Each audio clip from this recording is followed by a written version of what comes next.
नमस्कार, मैं हूं हरिशंकर व्यास। सेंट्रल हॉल में आपका स्वागत है। रिजर्व बैंक के गवर्नर रघुराम राजन यूं पेशेगत, अच्छे, समझदार और नामी अर्थशास्त्री हैं, मगर वे कुछ समय से अर्थशास्त्री के बजाय नेताई अंदाज में व्यवहार कर रहे हैं। मीडिया, भाषण, बयानबाजी में उन्होंने रिजर्व बैंक के तमाम पुराने गवर्नरों को पीछे छोड़ा है। शायद एक वजह यह है कि वे भारत के मौजूदा नीति नियंताओं के बीच आर्थिकी के मामले में अपने को अंधों में काना राजा मानते हैं। केंद्र सरकार और सत्ता प्रतिष्ठान में अर्थशास्त्री व वित्तीय जानकार सामान्य, इसलिए उन्हें मुगालता है कि वे ज्यादा ठोस काम कर रहे हैं, ज्यादा समझदार हैं, तभी हर बात पर टिप्पणी करेंगे और ऐसी बात कह देंगे जिसकी उन्हें जरूरत ही नहीं है। भारत के बैंक भारी संकट में है, बाजार में मांग का टोटा है, मौद्रिक नीति से 10 तरह की रुकावटें हैं। हिसाब से रिजर्व बैंक गवर्नर राजन को चुपचाप इन चुनौतियों पर फोकस रखना चाहिए, मगर वे प्रवक्ता की तरह अलग अलग मुद्दों पर बोलने के शगल में बह गए हैं। जरूरत नहीं थी कि तेज रफ्तार विकास की बातों में आगाह करते, या अंधों में काना राजा जैसा जुमला बोलने की, या एनपीए के मामले में नैतिकतावादी न होने की, या ऑफशोर कंपनियों के पक्ष में बोलने की। भारत ने रिजर्व बैंक के एक गवर्नर डॉक्टर मनमोहन सिंह का मौन अर्थशास्त्र अनुभव किया है, तो रघुराम राजन का अर्थशास्त्र बेवजह की जुमलेबाजी का बन रहा है। वैसे उनका यह कहा गलत नहीं कि ज्यादा उछलो नहीं, दुनिया की बाकी अर्थव्यवस्थाएं बिगड़ी हुई है, इसलिए भारत की स्थिति अंधों में काने राजा जैसी है। इसके भावार्थ, इसकी हकीकत पर विचार भी जरूरी है। आज इस सब पर चर्चा है, मगर उससे पहले गपशप और खास सुर्खियां। शुरुआत सियासी गपशप से करते हैं।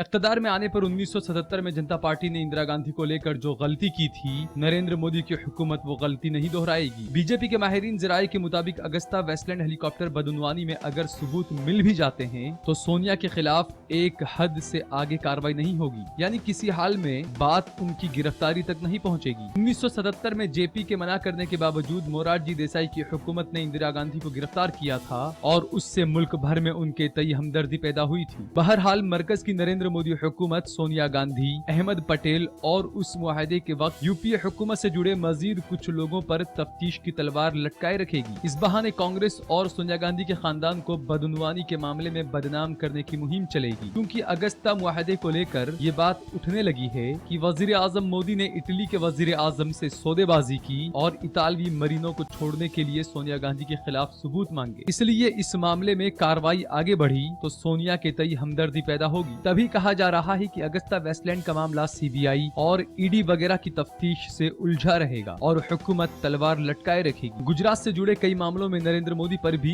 एक दहाई से ज्यादा वक्त तक तलवार लटकी रही थी। हालांकि कांग्रेस रहनुमा मान रहे हैं कि राहुल गांधी के सदर बनने के बाद सोनिया पर से फोकस खुद ब खुद हट जाएगा, लेकिन बीजेपी से जुड़े जराये का कहना है कि नेशनल हेराल्ड मामले में सोनिया के साथ साथ राहुल भी घिरेंगे।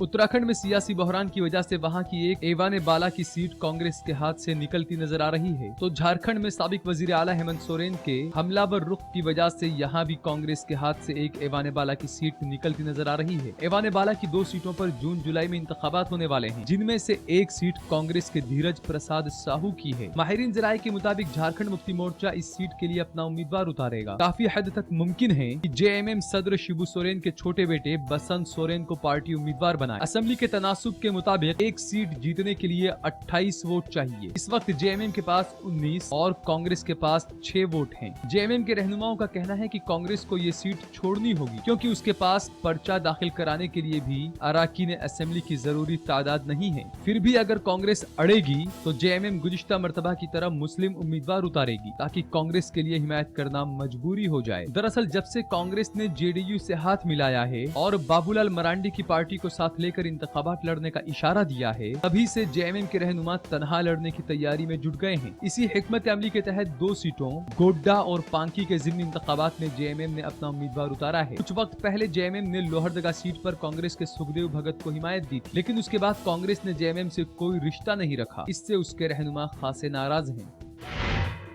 हिंदुस्तान की सियासत में ऐसी बातें और ऐसी चीजें हो रही है जिसके बारे में कुछ वक्त पहले तक सोचा नहीं जा सकता था। ऐसी जमातें एक साथ इंतखाबात लड़ रही है जिनके रहनुमा एक दूसरे को देखना पसंद नहीं करते। तेलंगाना में परेलू सीट पर हो रहे जिमनी इंतखाबात में टीडीपी और कांग्रेस एक साथ मिलकर इंतखाब लड़ने वाले हैं। बताया जा रहा है कि तेलंगाना में बरसर इख्तियार टीआरएस के उम्मीदवार को हराने के लिए कांग्रेस और टीडीपी साथ आए हैं। और हैरानी की बात है कि जगन मोहन रेड्डी की पार्टी वाईएसआर कांग्रेस ने भी उनसे हाथ मिला लिया है। बायां महाज जमातें भी उनके साथ आ गई हैं। यानी एक तरफ टीआरएस और दूसरी तरफ बाकी सभी जमातें। इसी तरह त्रिपुरा में सीपीएम को हराने के लिए कांग्रेस और बीजेपी के साथ आने की अपील हो रही है। बीजेपी के सूबाई सदर सुधीरेंद्र दास गुप्ता ने बल्दियाती इंतखाबात में बायां महाज को हराने के लिए कांग्रेस से साथ आने की अपील की। इससे पहले बीजेपी को रोकने के लिए कांग्रेस और बायां महाज के साथ आने की अपील हो चुकी है। कुछ वक्त पहले महाराष्ट्र में एक नगर निकाय के इंतखाब के बाद बीजेपी को रोकने के लिए कांग्रेस ने शिवसेना की मदद की थी। बिहार में लालू प्रसाद और नीतीश कुमार के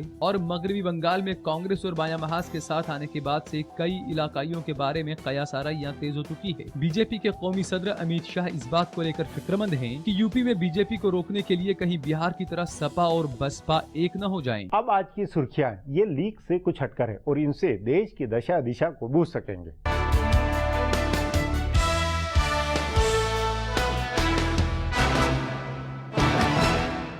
अदालत उज़्मा ने आज कहा कि वो अगस्ता वेस्टलैंड हेलीकॉप्टर मुआहिदे मामले में कांग्रेस सदर सोनिया गांधी व साबिक वजीर आजम मनमोहन सिंह समेत दीगर रहनुमाओं के खिलाफ एक मफाद आम्मा की समाअत आइंदा हफ्ते करेगी। अदालत उज़्मा के सीनियर एडवोकेट ML शर्मा ने ये मफाद आम्मा अदालत उज़्मा में दी है। इस अर्जी में कहा गया है कि ये एक अहम मामला है जिस पर जल्द से जल्द समाअत की जाने की जरूरत है। अदालत उज़्मा के chief justice CS Thakur, justice R Bhanumathi और जस्टिस UU ललित ने इस अर्जी को फहरिस्त में लाने का हुक्म दिया है। दरअसल हाल ही में अगस्ता वेस्टलैंड हेलीकॉप्टर मुआहिदे रिश्वत मामले में इटली की अदालत ने कांग्रेस सदर सोनिया गांधी, साबिक वजीर आजम मनमोहन सिंह और कांग्रेस के दीगर रहनुमाओं का नाम लिया है। गौरतलब है कि 2010 में यूपीए हुकूमत ने VVIP हेलीकॉप्टर सौदे के लिए इटली की कंपनी अगस्ता वेस्टलैंड से 3600 करोड़ रुपए में 12 हेलीकॉप्टर खरीदने का फैसला किया था, लेकिन इसमें बदउनवानी के इल्जामात के बाद उसे रद्द कर दिया गया था। आम आदमी पार्टी के कौमी कन्वेनर व दिल्ली के वजीर आला अरविंद केजरीवाल ने वजीर आजम नरेंद्र मोदी पर नया हमला बोला है। केजरीवाल ने कहा कि उन्होंने मरकजी इंफॉर्मेशन कमिश्नर से मुतालबा किया है कि वजीर आजम नरेंद्र मोदी की तालीमात से जुड़ी हुई इत्तलात को मंजर-ए-आम किया जाए। केजरीवाल ने मरकजी इंफॉर्मेशन कमिश्नर को खत लिखकर इल्जाम आयद किया है कि वजीर आजम नरेंद्र मोदी जिनके पास कोई डिग्री नहीं है, ऐसे में पूरे मुल्क की आवाम जानना चाहती है, फिर आपने उनकी डिग्री से मुताल्लिक इत्तला को देने से इनकार कर दिया। आपने ऐसा क्यों किया? ये तो गलत है। अरविंद केजरीवाल ने इस खत के जरिए वजीर आजम मोदी ही नहीं बल्कि पूरे इंफॉर्मेशन कमीशन पर भी सवाल उठाए हैं। केजरीवाल ने कहा कि आप मेरी तो सारी इत्तला मंजर-ए-आम करना चाहते हैं, इस पर मुझे कोई एतराज नहीं, लेकिन वजीर आजम मोदी की डिग्री से जुड़ी इत्तला आप छुपाना चाहते हैं। केजरीवाल ने कहा कि ऐसा करने से अवाम के मन में शक पैदा होगा कि क्या इंफॉर्मेशन कमीशन आजाद व शफाफ है या नहीं। केजरीवाल ने मरकजी इंफॉर्मेशन कमिश्नर को एक खत में लिखा है कि मुझसे जुड़ी हुई इत्तलात के साथ वजीर आजम मोदी की डिग्री से जुड़ी हुई इत्तला भी मंजर-ए-आम करने की वो हिम्मत दिखाएं। हिंदुस्तान के 7वें और आखिरी नेविगेशनल सैटेलाइट को लॉन्च कर इसरो ने खलाई हल्के में आज काफी बड़ी कामयाबी हासिल की है। श्रीहरिकोटा से PSLV C-33 से IRNSS 1G को लॉन्च किया। वजीर आजम नरेंद्र मोदी खुद भी दिल्ली से वीडियो कॉन्फ्रेंसिंग के जरिए इस मिशन पर नजर बनाए हुए थे। वजीर आजम मोदी ने हिंदुस्तानी साइंसदानों को IRNSS 1G की लॉन्चिंग पर मुबारकबाद दी। मोदी ने इस मौके पर कहा कि अब हमारे रास्ते हम तय करेंगे, कैसे जाना है, कैसे पहुँचना है, ये हमारी अपनी तकनीक के जरिए होगा। IRNSS 1G के लॉन्च के साथ हिंदुस्तान, अमेरिका और रूस की कतार में शामिल हो चुका है। IRNSS 1G की लॉन्चिंग के बाद इस सैटेलाइट की मदद से न सिर्फ हिंदुस्तान के दूर दराज के इलाकों की सही लोकेशन पता चल पाएगी, बल्कि आवाजाही भी काफी आसान हो जाएगी। इससे खास तौर पर लंबी दूरी करने वाले समुद्री जहाजों को काफी फायदा होगा। हिंदुस्तान का Indian regional navigational satellite system यानी IRNSS अमेरिका के GPS और रूस के ग्लोनास को टक्कर देने वाला है। इस तरह की तकनीक को यूरोपीय यूनियन और चीन भी साल 2020 तक ही अमल में ला पाएंगे। कुलदीप बिश्नोई की क़यादत वाली हरियाणा जनहित कांग्रेस का इंजमाम आज सोनिया गांधी और राहुल गांधी की मौजूदगी में कांग्रेस पार्टी में हो गया। हरियाणा के साबिक वजीर आला भजन लाल ने कांग्रेस से अलग होने के बाद 2007 में तश्कील दिया था। आज 10 जनपद पर हरियाणा जनहित कांग्रेस के कांग्रेस पार्टी में इंजमाम के वक्त हरियाणा के साबिक वजीर आला भूपेंद्र सिंह हुड्डा नदारद रहे। कुलदीप बिश्नोई ने अपनी पार्टी के इंजमाम का ऐलान करते हुए कहा कि मैं कभी कांग्रेस से अलग नहीं हुआ था। एक खानदान में इख्तलाफात होते ही हैं, कांग्रेस हमारे खून में है, इख्तलाफात अब दूर हो चुके हैं। बिश्नोई ने कहा कि सोनिया गांधी और राहुल गांधी ही हमारे रहनुमा हैं। हम कांग्रेस को मजबूत करने के लिए काम करेंगे। उन्होंने कहा कि मैं पार्टी के एक आम कारकुन की तरह काम करूंगा। बिश्नोई ने कहा कि मैंने कोई शर्तें नहीं रखी हैं और न ही मैं किसी ओहदे के लालच में वापस आया हूं। फिलहाल अब एक ब्रेक है, फिर खुलासा होगा।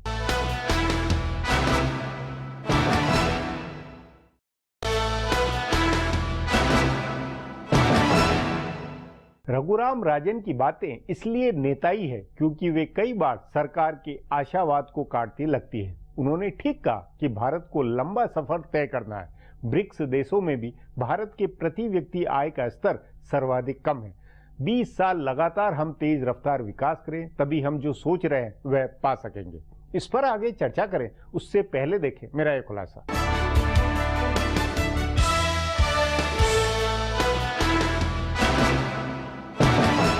रिजर्व बैंक के गवर्नर रघुराम राजन की 3 साल की मियाद खत्म होने वाली है, लेकिन बहस है कि हुकूमत में आला ओहदों पर फाइज अफराद उनको नई मियाद देने पर गौर कर रहे हैं। इतना ही नहीं, जब भी हुकूमत में रद्दोबदल की बात होती है तो कई लोग ऐसे निकल आते हैं जो वजीर खजाना के लिए राजन को सबसे मजबूत दावेदार बताते हैं। उनकी यह हालत इसके बावजूद है कि वो कई बार हुकूमत की लाइन से उलट बयान देते रहते हैं। वजीर खजाना अरुण जेटली और मुल्क के तमाम कारोबारी ग्रुपों ने गुज़िश्ता 2 साल में अनेक बार पॉलिसी साज शरह सूद में तख्फीफ का मुतालबा किया, लेकिन राजन ने उनके मुतालबे के मानने की बजाय शरह तरक्की, सरमायाकारी के इम्कानात और गरानी की शरह के अदद को ध्यान में रखकर फैसला किया। तभी गुज़िश्ता गवर्नर ने जहां मुसलसल 3 साल तक माली जायजे के दौरान पॉलिसी साज पर मबनी शरह सूद में इजाफा किया, वहीं राजन ने 4 बार शरह सूद में तख्फीफ की और शरह सूद को मुस्तहकम रखा। नई हुकूमत के आने के बाद बदली हुई सोच और कुछ इक्तसादी फैसलों के साथ साथ रिजर्व बैंक के गवर्नर रघुराम राजन की माली पॉलिसी की कुर्बानी है कि आज हिंदुस्तान में गरानी के अदद ठहरे हुए हैं और शरह तरक्की सुस्ती से ही सही लेकिन आगे बढ़ रही है। अभी राजन जो कुछ भी कहते हैं उसको ध्यान से सुना जाना चाहिए। रघुराम राजन की आलमी पहचान है। वो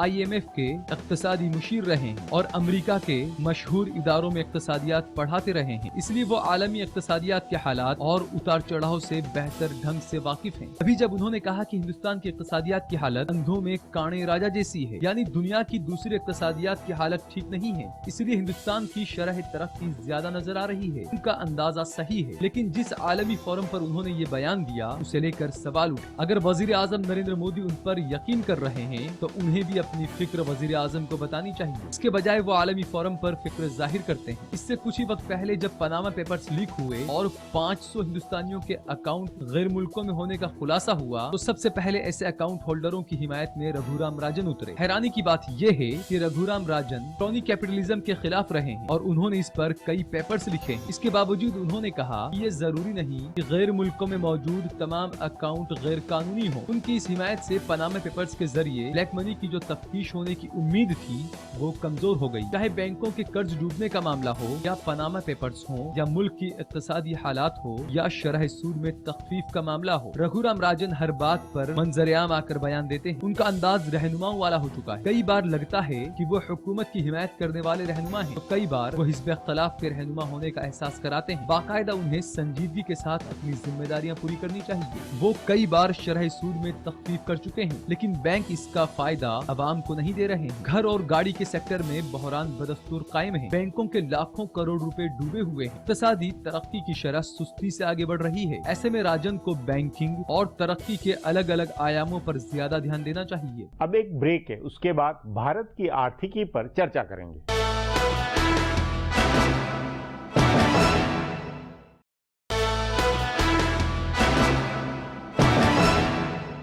दुनिया जानती है, मानती है कि भारत अभी भी निवेश का आकर्षक देश नहीं बना है। इंफ्रास्ट्रक्चर में सुधार और नियम कानून कायदों में सुधार अटके हुए हैं। भारत का सिस्टम भरोसे लायक नहीं है, भ्रष्ट है, पारदर्शिता नहीं है। इस हकीकत के मुकाबले अच्छे दिन और तेज रफ्तार विकास की हवाबाजी के अपने खतरे हैं। इस पर चर्चा के लिए आज मेरे साथ आर्थिक मामलों के जानकार आनंद प्रधान है। आनंद जी, पिछले 1.5 साल से देश की आर्थिक स्थिति, वित्तीय स्थिति, आर्थिकी हालातों पर रिजर्व बैंक के गवर्नर रघुराम राजन जैसे बोल रहे हैं, क्या ये नहीं लगता वो अपने आप को अंधों में काने राजा की तरह अपनी थीसिस से बार बार सबको दे रहे हैं? मुझे लगता है कि जो एक राजनीतिक माहौल है और राजनीतिक स्थिति है और खास करके अर्थव्यवस्था के जो हालात हैं उसमें रिजर्व बैंक के गवर्नर के बतौर और एक अर्थशास्त्री के बतौर भी रघुराम राजन की जो एक अंतर्राष्ट्रीय छवि है उसके कारण उसकी बात सुनी जा रही है, अंतर्राष्ट्रीय मंचों पर भी सुनी जा रही है, उसकी एक खास तरह की क्रेडिबिलिटी भी है। नहीं, उस क्रेडिबिलिटी के कारण उसकी तरफ मीडिया जो भी वो कहता है और कह रहा है वो उसको सुना जा रहा है। और मुझे लगता है कि जो रघुराम राजन में थोड़ा एक एक्टिव गवर्नर का भी, क्योंकि वो इकोनॉमी के विभिन्न पहलुओं पर जिस तरह से वो लगातार टिप्पणियां कर रहे हैं पिछले 2-3 सालों में, वो सारी बातें ठीक है, लेकिन बतौर अर्थशास्त्री इस रिजर्व बैंक के डॉक्टर मनमोहन सिंह भी गवर्नर रहे हैं, रंगराजन भी रहे हैं, और उनका परफॉर्मेंस देखा जाए बतौर गवर्नर ज्यादा बेहतर रहा है, ये उसमें कोई संदेह नहीं। लेकिन ये संकट भी नहीं संभाल पा रहे हैं, फिर भी इतना बोल रहे हैं, तो कुछ ये इनको नेतागिरी की कैसे है, क्या मतलब इसका लॉजिक क्या समझना? नहीं, मुझे लगता है कि रघुराम राजन को ये क्रेडिट तो देना ही पड़ेगा कि जब रघुराम राजन को रिजर्व बैंक का गवर्नर बनाया गया था तो रुपए की कीमत बहुत तेजी से गिर रही थी। नहीं, तो बतौर अर्थशास्त्री भी वो ठीक है, तमाम बातें और शक्ति भी ठीक है, लेकिन बैंक में लाना भी इसीलिए पड़ा कि एक प्रोफेशनल अर्थशास्त्री को लाया जा रहा है। वो उसका काम चुपचाप होना चाहिए था। इतना बोलने की क्या कि वो ऑफशोर कंपनी के ऊपर भी बोल रहे हैं, वो एनपीए के नैतिक मूल्य पे भी बोल रहे हैं, वो अंधों में काने पे भी बोल रहे हैं, 10 तरह की चीजें बोल रहे हैं। मुझे देखिए लगता है कि रिजर्व बैंक के गवर्नर ने खुद भी एक तरह से अपने उस बयान पर सफाई देते हुए ये कहा है कि मेरे बात की जो भावना है, उसका जो इंटेंट है, शब्दों पर मत जाइए। शब्द हो सकते हैं कड़े, हो सकते हैं, वो हो सकता है कि बुनियादी उपयुक्त शब्द न हो, राजनीतिक तौर पर पॉलिटिकली करेक्ट न हो, वो सब सफाई भी ठीक है, लेकिन क्या एक गवर्नर को चुपचाप, एक अर्थशास्त्री को चुपचाप काम करना चाहिए, या एक पॉलिटिशियन की तरह? अर्थशास्त्री और पॉलिटिशियन में कुछ तो फर्क है, ये तो समझते होंगे। मैं ये समझता हूं कि एक रिजर्व बैंक के गवर्नर, चूंकि वो पॉलिसी पोजीशन पर बैठा हुए हैं और खास करके मौद्रिक नीति के बारे में और अर्थव्यवस्था के बारे में भी, तो रिजर्व बैंक के गवर्नर को बोलना भी चाहिए, क्योंकि बोलना चाहिए, क्योंकि कम्युनिकेशन वो मॉनेटरी पॉलिसी का कर रहे हैं। इन्वेस्टर्स के अंदर हो, चाहे दुनिया भर के और इन्वेस्टर्स के अंदर हो, इकोनॉमी के बारे में हो, तो एक रिजर्व बैंक का गवर्नर क्या कह रहा है किसी देश का, और खास करके भारत जैसे एक इमर्जिंग इकोनॉमी का, दुनिया उसको सुनना चाहती है। ये तो मुझे लगता है कि एक तरह से गैग ऑर्डर करना ठीक नहीं होगा। गैग ऑर्डर नहीं, पर ये सारे जो काम है बुनियादी तौर पे 60-70% जो बातें जो इन पे बोली,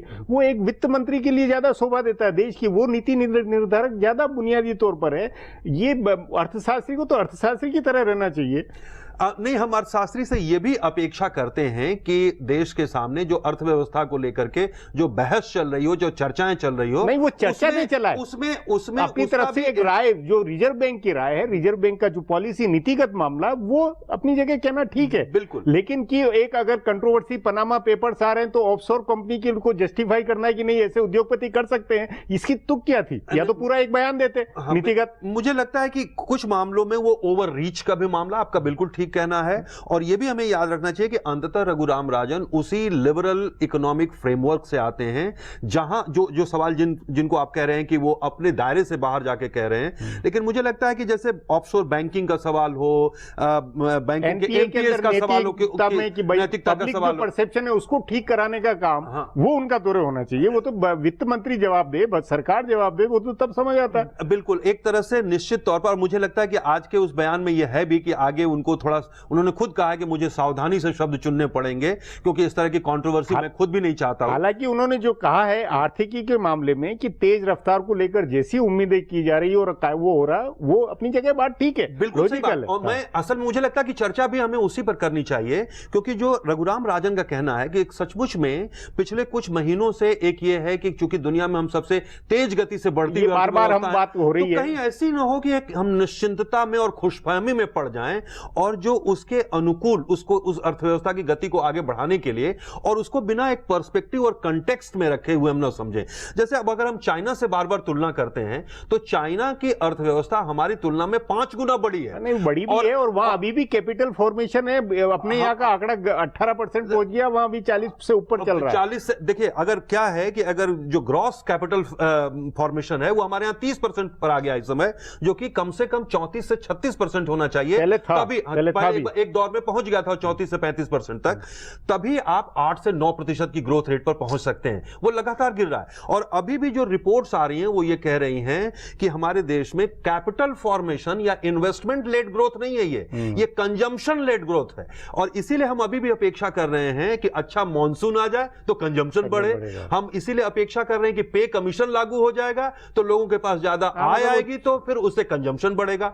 तो कंजम्पशन लेड ग्रोथ की एक सीमा होती है और उस पर बार बार जोर दिया जा रहा है कि जब तक आप इन्वेस्टमेंट लेड ग्रोथ नहीं होगा, यानी लोगों को रोजगार नहीं मिलेंगे, नया निवेश होगा, लोगों को रोजगार मिलेगा, आय बढ़ेगी, उससे अर्थव्यवस्था की गति आगे बढ़े, ये एक बड़ा चैलेंज है। उसकी तरफ ही रघुराम राजन का इशारा था कि हमें निश्चिंत नहीं होना चाहिए। इस तरह की ग्रोथ रेट आने वाले 10-20 सालों तक जब हम लगातार अचीव कर सकेंगे तभी हम एक हद तक चाइना के करीब पहुंच पाएंगे। तो ये बड़ी चुनौती है, इसलिए खुशफहमी में नहीं रहना चाहिए। जी आनंद जी, बातचीत को यहीं समाप्त करेंगे। प्रोग्राम में आने के लिए बहुत बहुत धन्यवाद। हमारा प्रोग्राम अब यहीं खत्म होता है। आग्रह है प्रोग्राम पर अपनी राय hsvyas@nayaindia.com पर ईमेल करके बताएं या hsvyas@Twitter और Facebook/नया इंडिया न्यूज़पेपर पर जाहिर करें। अब कल फिर मिलेंगे इसी चैनल पर इसी समय।